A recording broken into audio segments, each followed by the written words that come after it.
Wait for a couple of more minutes. Yeah. Students are just joining in. Yeah, sure.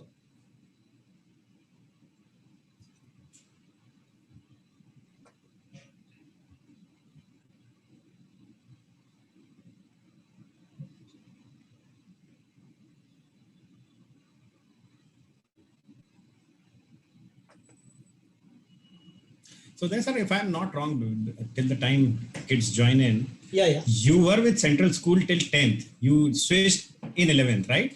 KV. I switched in 10th actually. Actually, you switched in 10th. I was in Central School until 9th.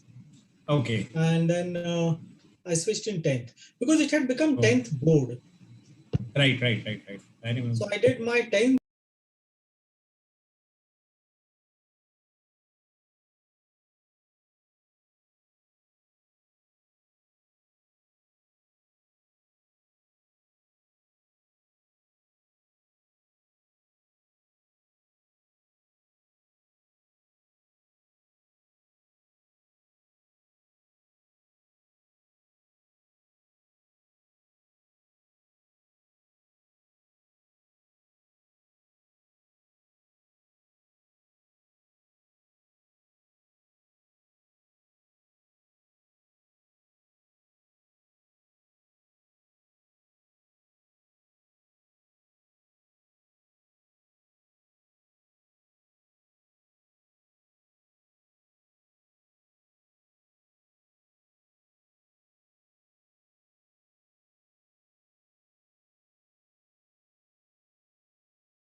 JEC or then GEC Jabalpur, and now professor in IIT Bombay, and he's a uh, professor of eminence who probably shapes the best brains in the country today. IIT Bombay is known, and that too computer science is known in the country as the number one department in the engineering field. And probably those who graduate from IIT and that too who score very heavily in their IIT JE, most of them end up in IIT Bombay. So we have the pleasure of having Dr. Khedkar with us, and in fact, on behalf of the students, I can only say this, that we are all quite grateful to you that you have accepted this invitation and you have come here, and we hope and expect that this association will continue with you, and you will be in a position to guide the students. This is just to give you some background. This is a part of the JECA initiatives which we undertook, and it was to bring the alumni in contact with the students, current students, and also not only to share the experiences of the alumni of JEC, but also to kind of uh, mm, tell the students that, look, students from JEC have reached certain positions in life. So one, that this should be a role model, number one, and sky's the limit. So that's the theme and motive. And we started with this series of Ask Me Anything, and in that series only. So this will be more, I think, general in nature than highly technical. But the idea is to give a choice to the students to ask you their questions about queries about the field, the prospects, whatever they feel like.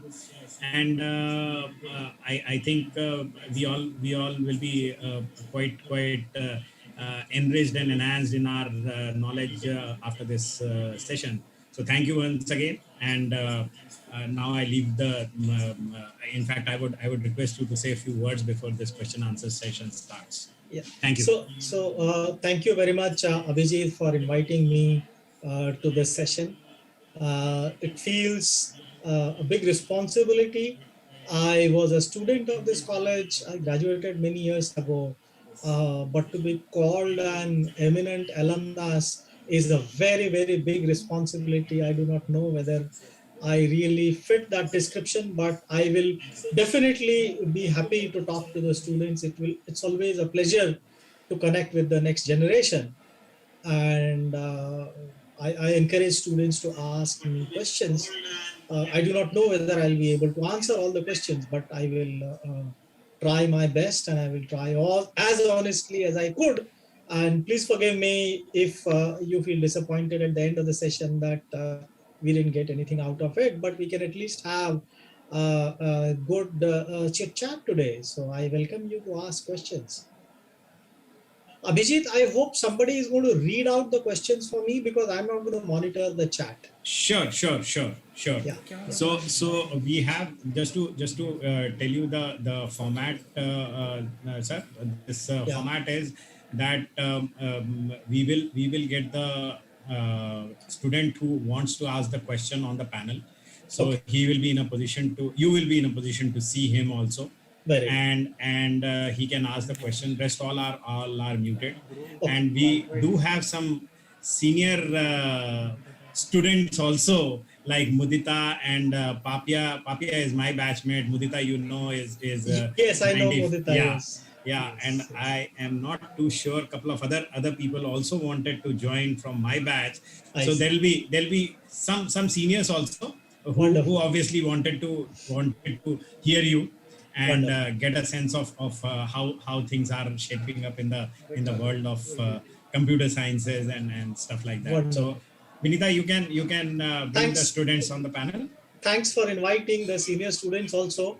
I told all my batchmates not to join the session because I knew they were going to ask me uncomfortable questions. So I said, please don't join. But most of them are serious academic frauds, commercial frauds, academic frauds. So we have to be in touch with the people who are doing right kind of research so that they can tell students what is the right forum from where you should read the material, where you should aspire to publish the material, and thereby we should be able to develop a sense of quality. So this open atmosphere of communication and a sense of quality that distinguishes hype from substance.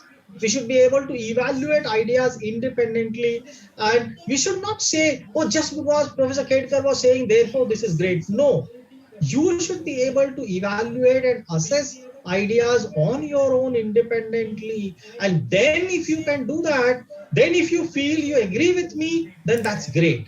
But if you do not evaluate whatever I'm saying independently, then perhaps you're not doing independent thinking. So, that independent thinking, these are two important ideas, in my opinion. Thanks a lot, sir. Sir, but actually, I mean, for example, if a student is interested in a particular field, for example, let's consider AI and ML. Yes. So, sir, he would definitely first go to the internet and search about it, from Yes. where to read Yes. about research, where to Yes. publish about research. So, sir, if we could, I mean, gain a specific roadmap, like how to begin, so that would be really helpful. I'm giving you one single point agenda. Get in touch with the people who are doing research in AI. For example, there are several of my colleagues. I don't work in AI and ML, but several of my colleagues at IIT Bombay are doing fantastic work in AI and ML. Please do not be influenced by what you see on internet. What you see on the internet is not necessarily the right. There is a lot of hype around it.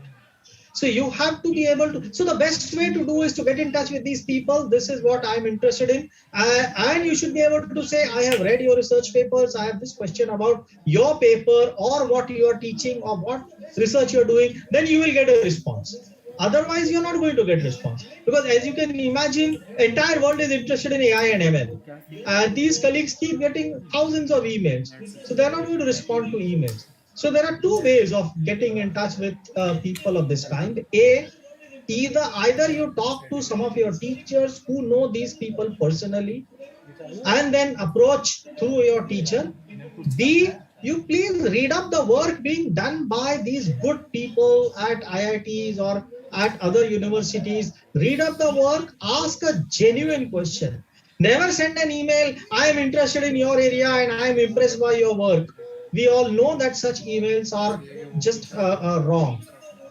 Okay, so just say that I have read your research or I have this particular question about your research, or ask, is there some way can contribute to your research. So being able to get in touch with the people while you are in a UG curriculum is the first step. Second step is, if this step doesn't succeed, then try to join a strong master's program at any of the universities abroad, or even in India, any of the IITs or ISC. Join a strong master's program, then you come in actual touch with these people. Research, remember, is a long journey. It's not that you can read up something in 2 months, do something in 3 months, and suddenly become famous in 5 months. It doesn't happen that way. So you have to plan ahead. You have to decide, okay, if after this college, if I do not get in touch with people in AIML, I will try to do a strong degree program in AIML. You could go to CMI, for example. There are many places, even within India. So again, I'll emphasize, the best way of doing research, good research, is to be in company of people who are doing good research. That's how I did my research. When I graduated from our college, my degree was in electronics and telecommunication. I wanted to switch over to computer science and software. I made sure that I was in touch with the people who work in that area. I worked as their apprentice. I did a higher degree, master's degree, and then worked with the best minds. So in my opinion, that's the way you could do research. But please do not expect to sit in your college or in your hometown, just read up internet and do great research. That it doesn't work that way. I'm sorry if I'm disappointing you, but I have to tell you things that I strongly believe in, even if I have to be a bit blunt. Thanks a lot, sir.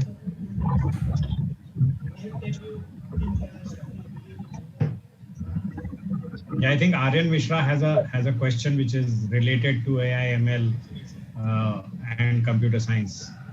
Aryan Mishra, you can ask your question. Good evening, sir. Good evening.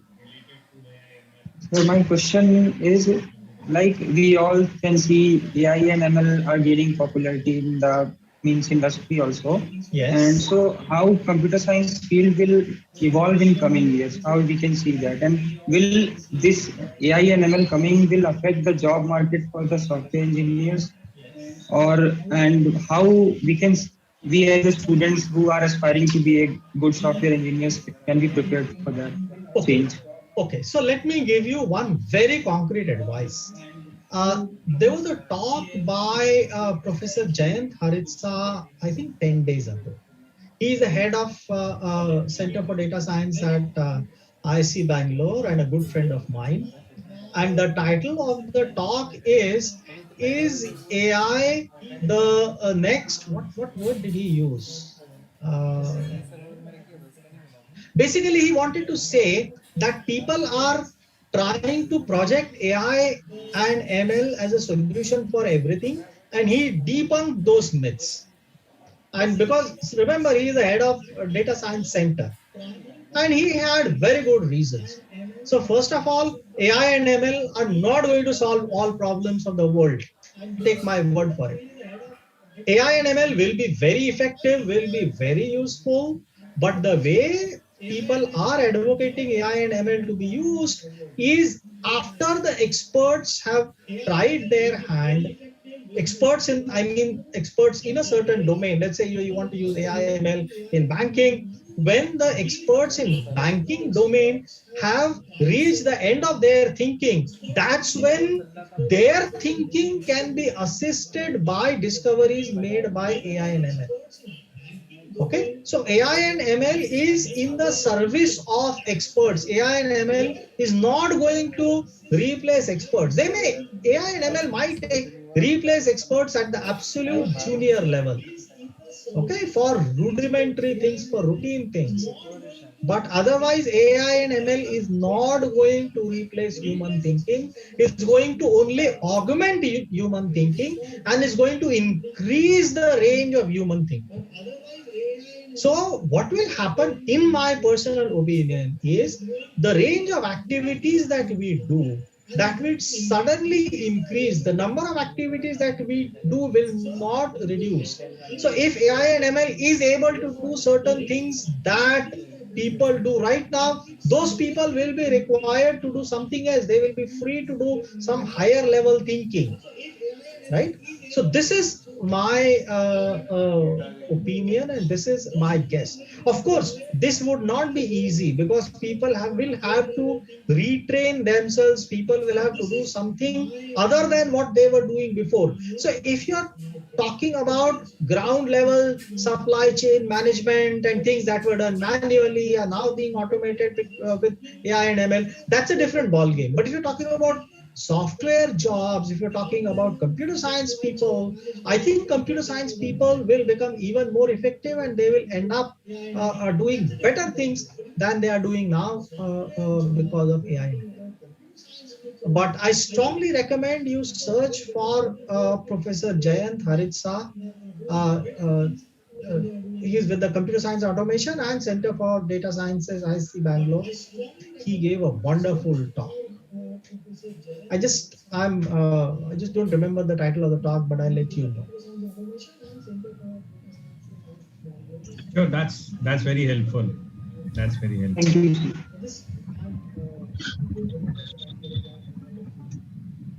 I think Shobhit Jain has a question, though it's not very relevant. But yes, Shobhit, you can ask your question. I think Shobhit Jain has a question, though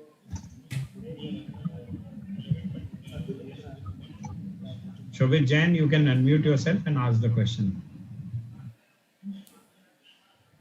Yeah, so while he's asking the question, I just remembered what was the talk. So it was, is machine learning the next astrology? So he compared it with astrology, and he showed how AI and ML is basically, it did not mean it was astrology. He meant that people are viewing it as astrology. He basically meant that it's basically a statistical science, and people are talking about everything about AI and ML. They're talking about Python tools, etc., but not talking about the science behind AI and ML. So please do look up his talk.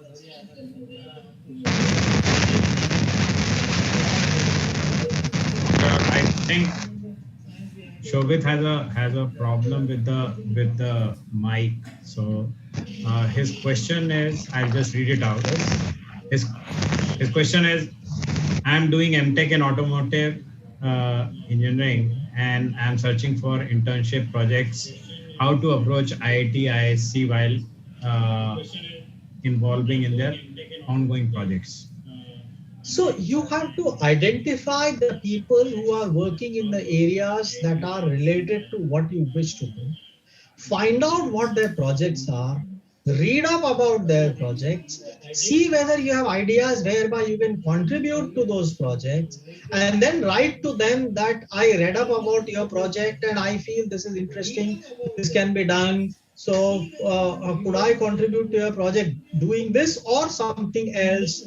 That's the way to reach out to people. But if you reach out to people sending an email, this is my background and I've seen your area and I am impressed by your area, please give me internship, nobody's going to give you internship, because we keep receiving lots of such emails. So the thing is to make yourself have something that distinguishes your email from the common email that people receive. And that distinction that you make must be genuine and honest. Remember, most people at experienced position, within a split second, they can make out whether this email is a genuine email or whether this guy is trying to act smart. Okay, so don't try to do that. Just be very honest. It's okay. You can be very down to earth. You can very well say that I do not know much about your area, but I have read up about this. I may be wrong, but this is my guess. Be very, very honest. As I said, open communication, open and frank communication is what is very important. A. B. You have to think of in what ways can you contribute to their project. If you can be an asset, people will invite you. If you are a liability, people will try to keep you away, miles away.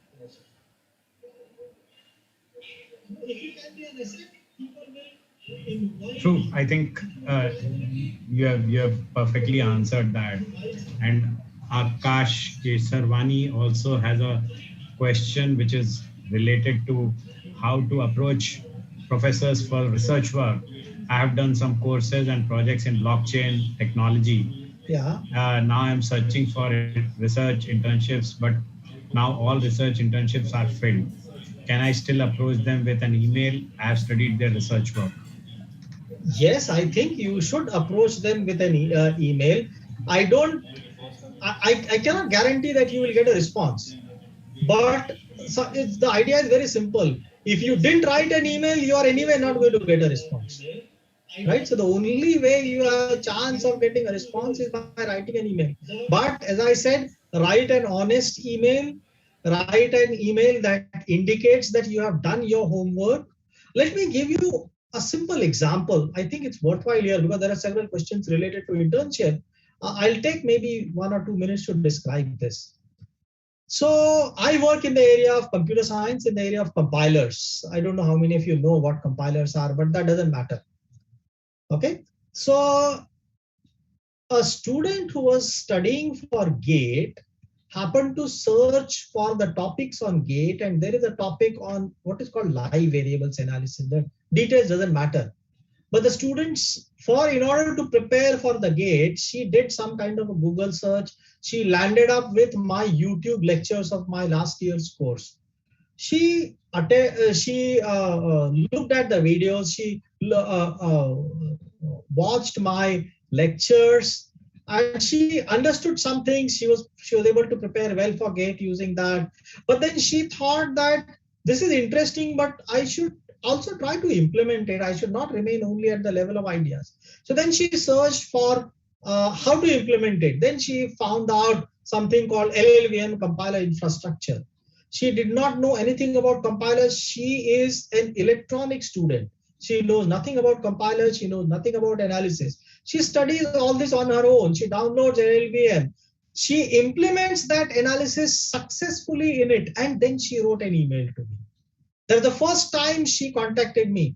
She wrote a very honest email that your YouTube lectures was my first formal introduction to this. I do not have any background. I have tried to do this in LLVM.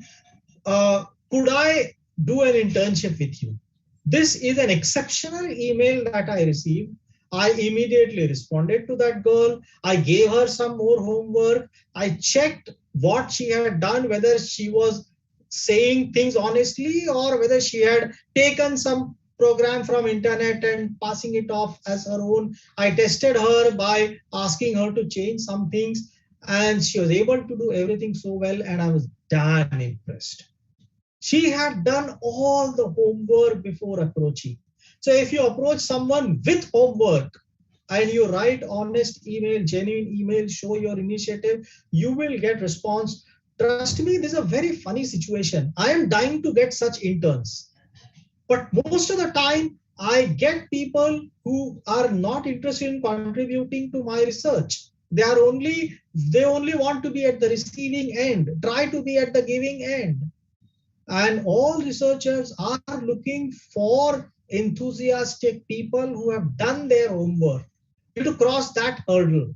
If you can cross that hurdle, I can guarantee you that you will get a lot of support and guidance from these people.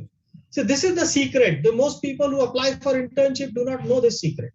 You have to do your homework.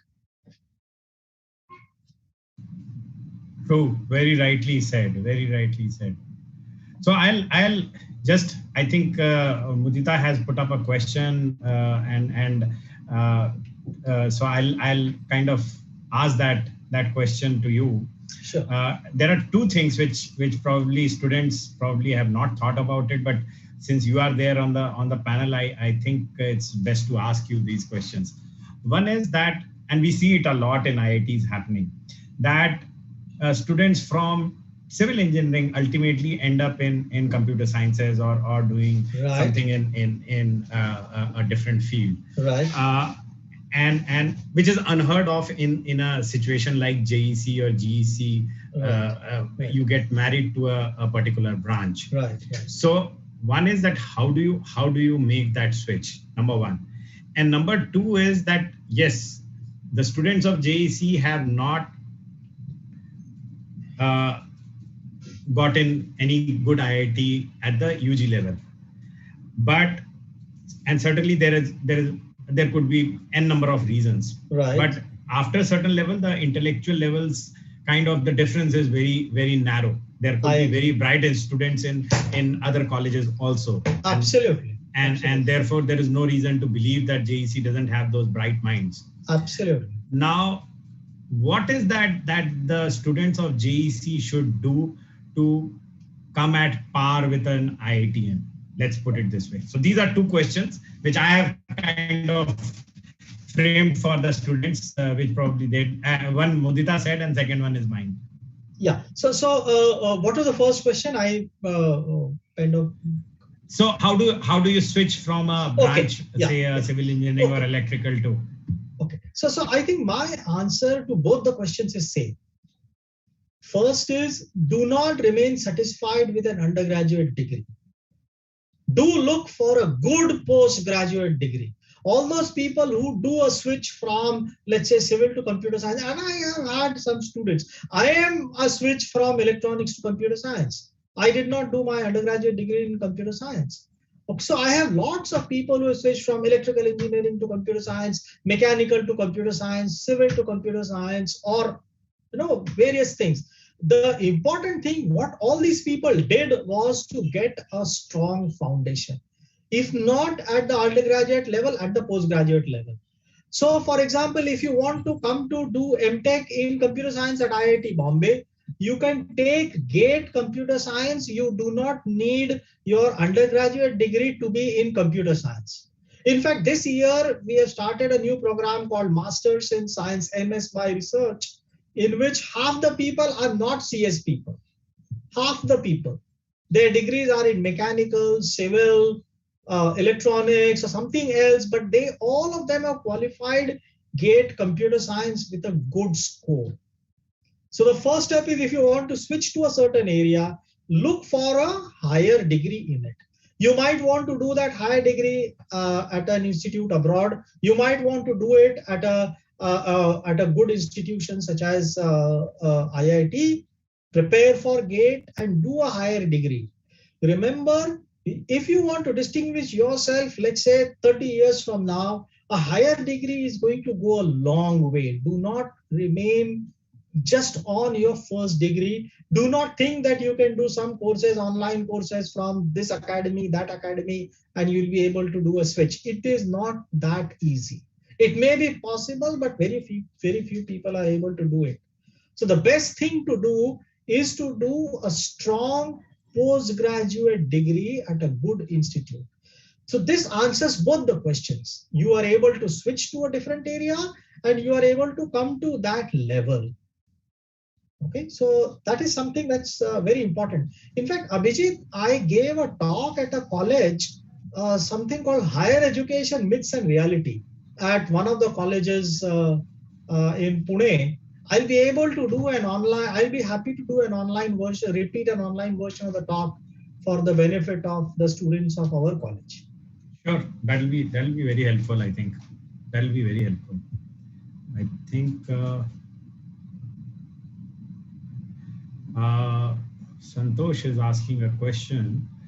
Uh, I wanted to ask, how do you see computer science or any other branches of IT democratizing education, especially higher education in coming years? I didn't understand the question. What do you mean by democratizing? By democratizing, do you mean equal access to all people? Is that the meaning? Santosh, you can unmute yourself and ask this question. Yeah. Good evening. Good evening, Dr. Uday. Good evening. It's wonderful to hear you. Thank you very I just much. wanted to ask, democratizing is basically the equality in education, how we can bring it to the remotest part of India, whether computer science and other IT branches are playing a leading role in that. So in one way, computational infrastructure is helping people even at the remote areas by giving them access to information. By giving them access to the courses, internet has given them access. But if you don't mean infrastructural advantage, then if you're saying that how can remote people come and study at a place like IIT, so many people from remote areas do come to IIT, but I understand that the number of students who would be interested in doing that and the number of positions that we have, there is a imbalance. The demand far out supplies the supply. The supplies are very small in quantity. So the solution is to increase the number of institutes. Solution is to increase a large number. We have to create either large number of IITs or promote a large number of good colleges to the level of IITs. And when I say promote to the level of IITs, it means building different processes and different systems within the colleges such that they are not governed by the state rules and state interference. So if we can do that, then we have actually, as Abhijit said, I do believe, and I have seen this always, that the other colleges other than IIT also have excellent students. I mean, my best student who's done wonderful work, now she's going to Northeastern University for PhD. She did a BTech project with me. She's not from an IIT. She's from some other college, local college, Cummins College in Pune. So I have had excellent students from outside doing their projects with me. I have found that there are very good students in the other colleges as well, except that they lack the exposure that students at IIT get. So we do have wonderful students. How do we give them exposure? I really don't have a scalable solution other than saying that we need to promote institutions in a different way, not the current way. We need to have a very open atmosphere in the institutes. In the beginning, I began by saying that, the relationship between a teacher and student has to be much more open than it is currently. I mean, we have to promote that kind of a culture. We have to promote a culture of independent thinking. I don't know if I have answered your question, but I've tried to. You have almost answered it, but I mean to say, how what you say, what I wanted to say is, how can a remote area reflect the good things about IIT, like IIT mentorship? IIT is mentoring other colleges. It's going on, I suppose, for smaller IITs. But Yes, about smaller colleges, is it possible to somehow if the connection can be created. Yes, so there is already a program called TechWeb program, Technical Education Quality Improvement. Under that program, Government of India sends teachers from remote areas to IITs to spend their summer. And students from remote areas come and spend IIT in the summer. In fact, my best student that I got, my best master student that I got was from that program. He came and spent summer here and got hooked to whatever we are doing. And then he said, what can I do? I said, prepare well for GATE. He prepared well for GATE and now has come here to do masters. So I have also had teachers coming in from the colleges. Unfortunately, teachers don't get hooked to it. I'm sorry for being blunt, but in general, I have had some people, for example, from Cummins College, some teachers have got hooked to it and they are working with me. But by and large, it's the students who are more excited and teachers are not. So I would like a system whereby, let's say a teacher from Jabalpur Engineering College, if the teacher wants to spend time with me looking at how I teach the subject, if somebody wants to teach compilers, I will be very happy to interact with the teacher, supervise the teaching of that particular teacher for entire 1 year, give all my teaching material, all my slides, all my programs, all my softwares. I'll be very happy to share everything. I would like this material to be used by many people. But unfortunately, we do not have mechanisms where teachers are in local colleges are put in touch with teachers at IITs. We have TechWeb, but I have not seen many people coming in out of TechWeb to this level. But this is the mechanism that we need, where we connect teachers with teachers, not students with teachers. If you connect a good student from JEC with me, the student is going to graduate after 3 years. But if you connect a good teacher with me, that teacher is going to stay there for whatever duration of time. So it will have a multiplier effect. So I will be very happy to mentor teachers. Of course, I'll be able to mentor only people who wants to teach in my areas. If somebody is interested in AIML, I really would not be able to give any meaningful advice other than generic advices. So I think that is the way. And I can promise you that most people, most colleagues that I know, we are very eager to mentor teachers. The trouble is, most people come to IIT for a stamp of the IIT, not for what IIT stands for. In some sense, IITs are victims of their own success. People want the hype of IIT, not the quality of IIT. So as I said right in the beginning, we should be able to distinguish between hype and substance. So if somebody is interested in substance, I'm sure there will be people in IIT who will be informally. We don't need formal mechanisms for it. Informally, we will be very happy to interact with the people if somebody is willing to receive genuinely. Thank you, sir. You sent a very big message out here. When we post it around, we'll be doing it. It's an absolute beauty. And when you have a teacher whom you mentor, I think a lot of students benefit from it. And this is my standing invitation. Somebody who works in the area of programming language and compilers and program analysis, come to me. I will be extremely happy to share everything that I have learned over past 30 years, everything that I have taught over past 30 years, all teaching material, ways of teaching, everything. Thank you, sir.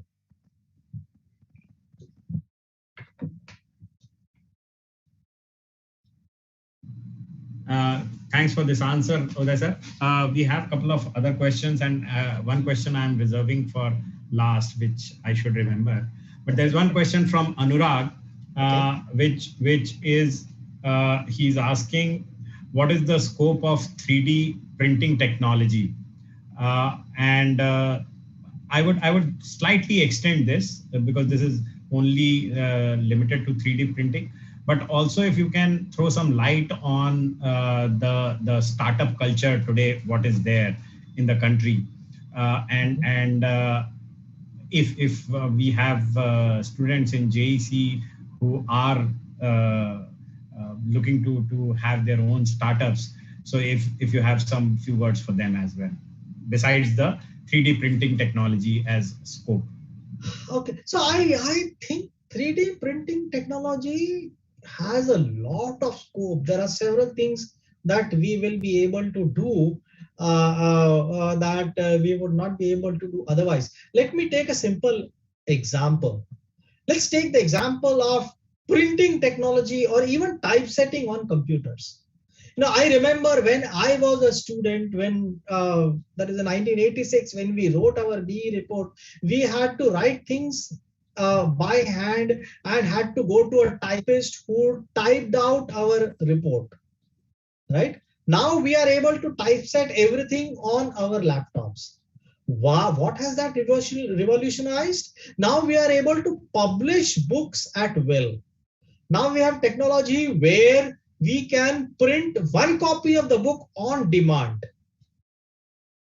Okay, so that the fact that I can express my thoughts, my opinions without the need of, without the help of someone else, I can publicize my thoughts the way I wish to. It has, so this means this means that is available to you is a great tool. So similar for publication. I mean, today, for example, I want to do many things at home. I'm building a stand. I have a stand to hold my laptop like this. Then I would buy PVC pipes. I would buy joints and cut them with hacksaw and whatever. So there are various things that I try to build. But with a 3D printer, I will be able to use it to build things of the kind that I want. So I think there is immense scope, except that I believe it has to become much cheaper, much more. Right now, it's a bit expensive. Once it becomes as cheap as printing a normal printer that people have at home, I'm sure there is a lot of scope. It is going to revolutionize things socially. And I believe the question was from the viewpoint of what impact it would have socially. That is one question. The second question was about startup culture. Startup culture I mean, in fact, in India, that culture has started taking roots. 20 years ago, 30 years ago, this was not the situation. For example, 20 years ago or 25 years ago, all students from IIT en masse would go abroad for higher studies. Now you will be surprised to know that the percentage of students from IIT who go abroad for higher studies has come down to less than 5%, which is a very small number. Most people take up a job here, and a very large number of people have started creating their own companies. So startup culture is coming up. IIT is trying to foster it by creating an incubation center, and I believe JECA is also pushing for incubation center. We have some of our alumni who are leading people in the industry, Dr. Ajay Chaudhary and others, Dr. Sudhir Mishra. So I'm sure there's a lot of guidance that is available to people who want to start their own businesses. But in my opinion, I am not a person with that inclination, but I think starting a business requires two things, not just a technical knowledge, but an understanding of a social need. You should be able to anticipate a social need and think of which technology you can deploy for it. So if you can look around and look for a social need, please do not think that you will be able to create a startup by releasing an app on the Android App Store. That's not how startups start. Startups have to fulfill a genuine need. So look for a genuine need, look for a technology that can serve that genuine need. And if you are very keen, I would advise this is the right age, particularly for the youngsters. There are no responsibilities. This is the right age to try out certain things.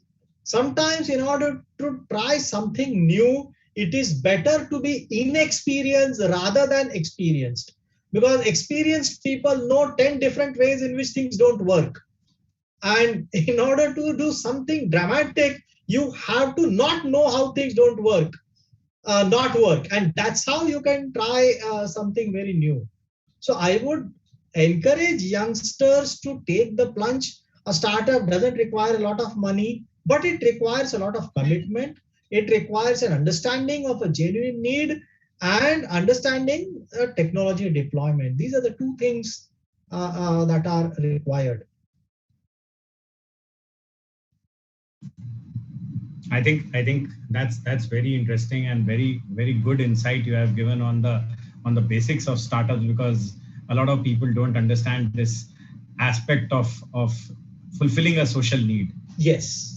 Which is the most important thing, I think. I mean, technology alone cannot get you anything. Remember, technology is a means to serving an end. So what end are you serving? And are people willing to pay for that end? Unless you are able to get a good answer to that question, I don't think you will do well on a startup. Yeah, agreed. Saman Dubey, you have a question you want to ask?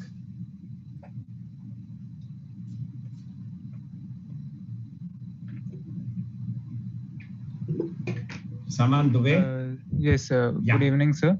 Good evening. So my question is, sir, how should we prepare for, these revolutions are coming and we are looking forward for Industrial Revolution 4.0 or Industry 4.0. So like my branch is also industrial engineering, and I don't want to go for typical factory kind of, so I want to be related to tech as well as, a merger between technology and industry. So yeah, how should we prepare? What kind of skill set is needed in jobs that will be coming in the Industrial Revolution or Industry 4.0? Okay. And Uday sir, before you answer this, yes. I'll just add, because this is a question which one other girl had asked in one of the other sessions, that is it that other branches of engineering will die because of this revolutionization of everything becoming so computer oriented? So that's something which you can possibly answer. Both the questions are very good questions. Let me take the second question first. Will the other branches die because of merger of everything with computing? So I would not say other branches will die. However, other branches will have to will undergo a metamorphosis, because again, computation doesn't solve a problem. The solution to the problem still comes from the domain knowledge, right? You might be using computing in design of a building, yet you still have to know how buildings are to be designed, right? If you are building a machinery, if you are in a mechanical engineering branch, you still have to know how machines work, how power is transmitted from here to there. Computers are tools. The point is, conventionally, the tools that were used by these other branches did not involve computing. Now computing will become a very significant aspect of their tools. So look at it as a glorified hammer and a glorified spanner that you have. But you still need a spanner and you still need a hammer, and you have to know where to use a hammer and where to use a spanner. Spanner won't tell you use me here, and hammer won't tell you use me here. So that knowledge will still be there, but the tools of the trade will change very significantly. They will make people very effective. Take the example of drug discovery. People use computational models to discover molecules. They spend a lot of energy. Earlier, people would have to do lots of experiments to arrive at possible solutions. Now, with the help of computing, you can explore a much bigger space. So computing will change the way you do things, and therefore, superficially, you might think everything has changed. Many ways of doing things will change. New things will also come up, but the basic knowledge of the engineering that is required in these other areas, we still have to live in houses. We still need electricity. We still need washing machines. We still need automobiles. Yes, automobiles may have lots of electronic parts, but at the end they still have to work and they still have to burn fuel. That fuel may be everything. not. I thought you said you'll come at 10 o'clock and switched off But everything. the gears, and the mechanisms, and all those things will still remain. So yes, these branches are they are not going to die, but they are going to undergo a big metamorphosis, because now they will have a much more powerful tool at hand which they had not used before. So that was one question. And the second question was Industry 4.2. I'm sorry, I really am not very good at keeping track of these buzzwords, what Industry 4.2 means. But I have a simple take on it, and answering this question gives me an opportunity to advertise my talk once again. So as I said, I have a talk on what is research. So if you ask me what is the ability that is required in future, remember the abilities, whatever we teach in the college today may not be required 5 years down the line. So how do you teach the students? How do you help students prepare for the future? My answer to that is simple. Instead of making students learn technology, we have to make them learn how to learn. This learning how to learn is the biggest skill. So when I teach, while I might teach a certain topic, my focus has always been in putting students in a situation where they are forced to learn themselves. It's not that I don't teach, but I will put them in a situation where their thought process is guided through a certain thing, and self-discovery is the best. So teaching how to learn is the key to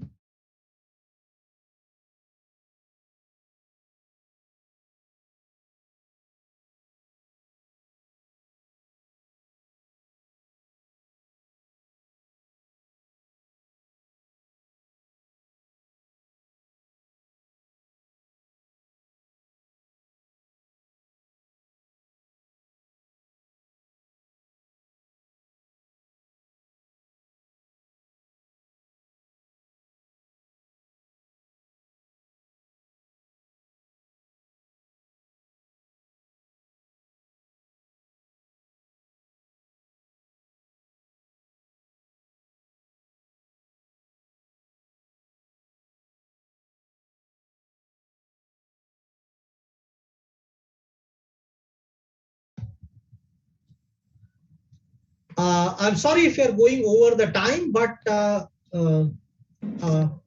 the point that I was trying to make was that research enhances quick self-learning, and that is something very important, no matter what research you do. But if you are able to learn things on your own, then in future you can learn things on your own. I mean, you can learn things on your own even without doing research, but research is one way of equipping yourself with the skills that are required to enhance self-learning. I think that's pretty well explained on both the points. Students, do you have any other question, or I'll ask one last question to Uday sir before we wind up the session. Anyone has a question? Please unmute and ask.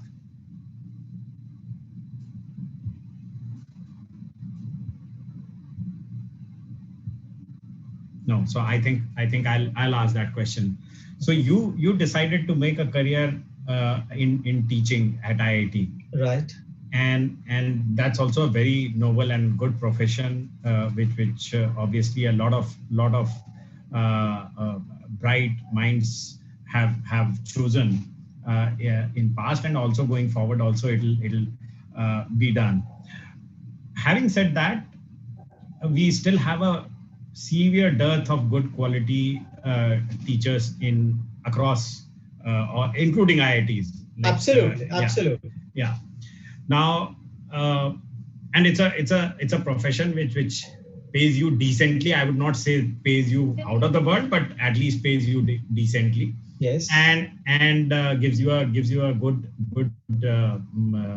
base for exploring your ideas and thoughts in research. Absolutely. Absolutely. So what was the driving force for you, and what is the message you would want to give to the students who would want to make a career in the field of education? So that was the last question. Abhijit, that's a wonderful question, and I'm really thankful to you. You asked me this question. So, okay, to give you a very frank answer, I have had I have had the benefit of being taught by some of the best teachers, best minds, right from school and even in our college, Bhargav sir, Pandey sir, AKS sir. I was exposed to some of the brightest people who were teachers. But the person who influenced me most was my high school teacher. I don't know how many of you would even remember S.V. Kanade sir. He was a school in model high school, and he was a teacher in model high school, and he used to teach students for 11th standards, 10th and 11th standards at his home, and I used to go to his house. And yeah. Canada sir, was he blind? Yes, he was blind. I was a student. Oh, is that so? I see. So which year did you used to go to him? 1986. 86. 86. I appeared for PT. That time he used to give PT tuition. Yes. So I appeared for 11th standard in 86 that time. I see. So I used to go to him in 1980 and 81. Okay. And he is the most influential person on my life. I mean, he was such a wonderful person. You can imagine he was a blind person, but he was to teach. Excellent teacher. So well. You'll be surprised to know that he would teach us construction of a tangent to a circle. He'll say, make one point, make this angle. He was able to visualize everything. So he was blind, but he had a great vision. And that vision is something that influenced me a lot. And while going to him for a year, I realized that he was making reasonable money by the tuition that he teaches, and in the most respectful way. And people used to respect him a lot. I remember the collector of Jabalpur had come. He was a student and he came to meet Kanade sir at his house with his car. And so I was very impressed. So I felt that there can't be a better way of leading a satisfied life where you do something meaningful that changes the lives of the other people, and you remain in touch with the young people. He was so open. He would encourage us to ask questions. He would encourage us to think differently from what he used to think. So he was one person. Then there were, as I took the names of some teachers, AKS sir, Pandey sir, Bhargav sir in our college, and then Sahasra Uday sir in my MTech program, Sapre sir, and then Damdere sir in my PhD guidance. So I have been shaped by some of the best teachers who were most dedicated to teaching and who enjoyed their teaching. So I took to teaching not because it's a noble profession. I took to teaching because I found that it's a very, very satisfying profession. And I took to teaching, I took to research, and I'm very happy to say now that I'm very happy because I am being paid by the government for following my hobby. You can't ask for a better way of leading life. Somebody tells you, take this salary and go do what you want to do. You can't ask for anything better than that in life. So that's how I took to teaching. And Abhijit, as you said, yes, it does pay decently. Of course, my students get 10 times the salary that I get now. But the point is, I don't need 10 times salary. I mean, I get a pretty decent salary. In past 15 years, I haven't traveled in train. I always fly wherever I go.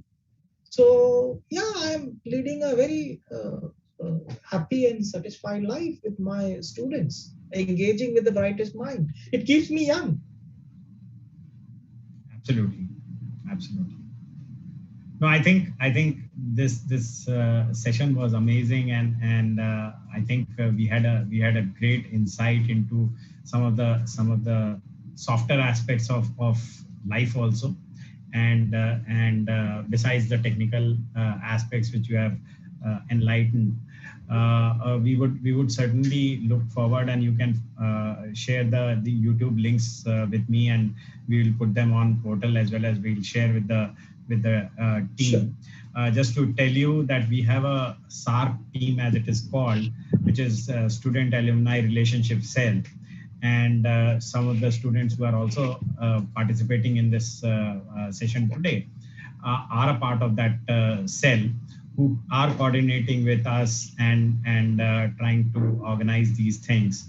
So through them, we will try and propagate this to rest of the students also. And we certainly look forward to some of your more technical sessions, where probably people like me will not be required to moderate, and students can possibly gain from your knowledge on the domain, and we will try to see that if any of the teachers, I know we had discussed this in one of the other discussions Right, also, right, if JEC's teachers can be kind of put to get in touch with you to enhance their skills. Sure. And probably that will be the best way forward for JEC and the students. And for the students, my only request would be that people like Uday sir are difficult to get, and if you have the chance of hearing him, you should feel very happy about it, that a professor like Dr. Uday Khedkar has come and discussed and given an hour to you. So I thank on behalf of all the students, and I sincerely thank you for your time, and from entire team of students, as well as some of the alumni who are there on this panel. Thank you very much, sir. Thank you very much, Abhijit, and thanks a lot to all the people who asked me questions. I hope I was able to give some answers that you found mildly entertaining and mildly useful, at least. And I do look forward to engagement on a long-term basis. I would be happy to mentor teachers. I would be happy to mentor students. If somebody wants to work in the area of compilers, please get in touch with me. I will be, of course, this is for computer science students, not other students. But if you did your homework and want to switch over to computer science, like my compilers and like my other intern, you're most welcome to do that, and I'll be very happy to support it whichever way. I have been supported by the best minds in my life, and it's just my duty to try and find out youngsters whom I can support in some small measure. That's the way the society continues. Absolutely, pleasure, sir. Thanks once again, and on behalf of all the students who are also saying on the chat box, thank you to you. So I would thank everyone for the time, and wish you all the best, and we look forward to engaging with you once again. Thank you. Thank you very much, and good night. Thank you, sir. Thank you. Good night. Bye. Thanks a lot. Bye bye.